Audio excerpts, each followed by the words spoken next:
5 seconds. I am thankful to you for having given me this opportunity long last to say a few words on the budget. Already much has been said, and I think the finance minister has come in for his share of congratulations as well as criticisms. So, there is not very much to say, but I should like to say a few words. The increased development expenditure and absence of any new taxation has earned for the budget a good response even from the businessmen. I specially welcome the relief given to the middle classes by raising the exemption limit of income tax in respect of personal income. No doubt this is some relief to the middle classes, but I would request the finance minister, if he could, to raise the exemption limit from rupees 4,000 to rupees 6,000, as that would give substantial relief to the middle classes. I am indeed glad that the Taxation Enquiry Commission has been appointed with Dr. John Mathai as the chairman, and I am sure that many of the vexed problems may be solved through this commission. At the same time, I would request the finance minister to put off the estate duty bill for the present, since this inquiry commission has been appointed and they may go into this question. For I feel that it is not an opportune moment to put on more taxes on the people. Already, as Mr. Gadgil has pointed out, there are so many taxes on the people. The people are overburdened by taxes and they are just trying to recover their stability. So, in regard to estate duty, I would ask him to consider about it.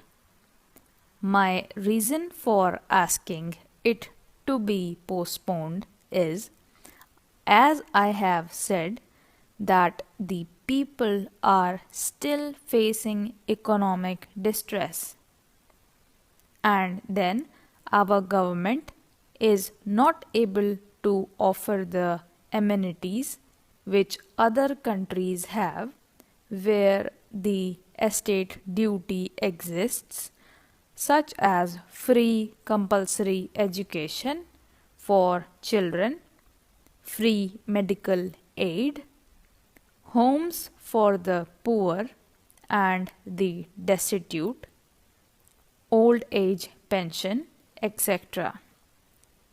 So, my humble suggestion is that this point may be considered by the Taxation Enquiry Commission.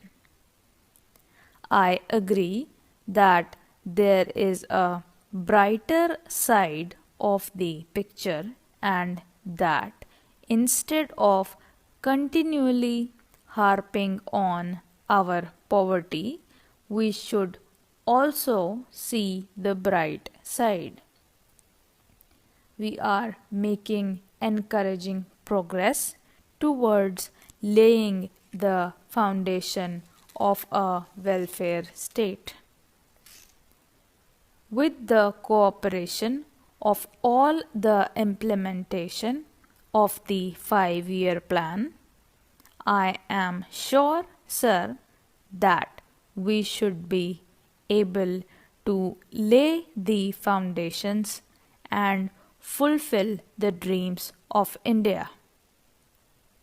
It is indeed encouraging to know from the finance minister that there is a tendency of lowering food prices all over the world, and in that case the prices in our country too would be lowered.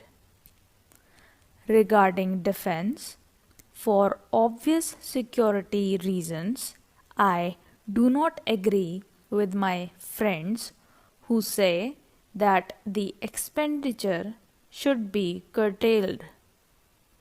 It is not advisable to take any undue risks and slacken the defense arrangements. Indeed, defense is one of our valuable assets, although, strange to say, there seems to be adverse opinion in some quarters.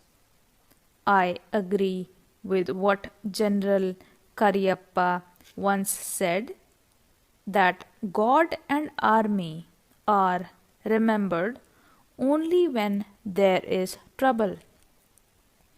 The army consists of the most disciplined and loyal set of young men.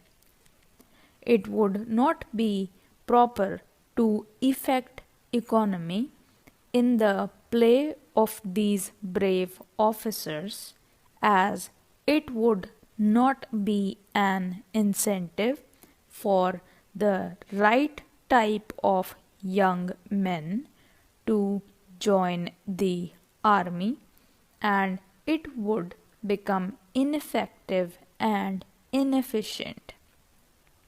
I believe the already officers who were drawing rupees 1400 as their pay are now getting only rupees 700 and about rupees 100 as allowance.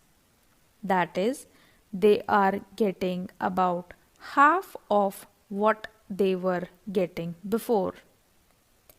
It is very hard for those officers on field duty to establish separate establishment for their families and for their children, and I would specially appeal to the finance minister to see that the family allowances may be restored to those officers who are on field duty. Economy in army should be effected in other ways. There is scope for more efficient operation of defense industries, which process seems slow, and by purchase policy of utilizing goods and stores indigenously manufactured. Preference should be given to country-made war materials such as could be produced here, and they would be cheaper than foreign-made goods. I may also suggest that the armed forces who are not on field service or under any operational commitments could be utilized for giving military training to the youths in schools and colleges, which would teach discipline and loyalty. The university authorities should make military training as part of their compulsory education, just as they have adopted social, domestic, and political sciences. The National Cadet Corps is already inculcating military training in some universities such as Bombay and Calcutta. But if military training is made compulsory for our university students, it will go a long way.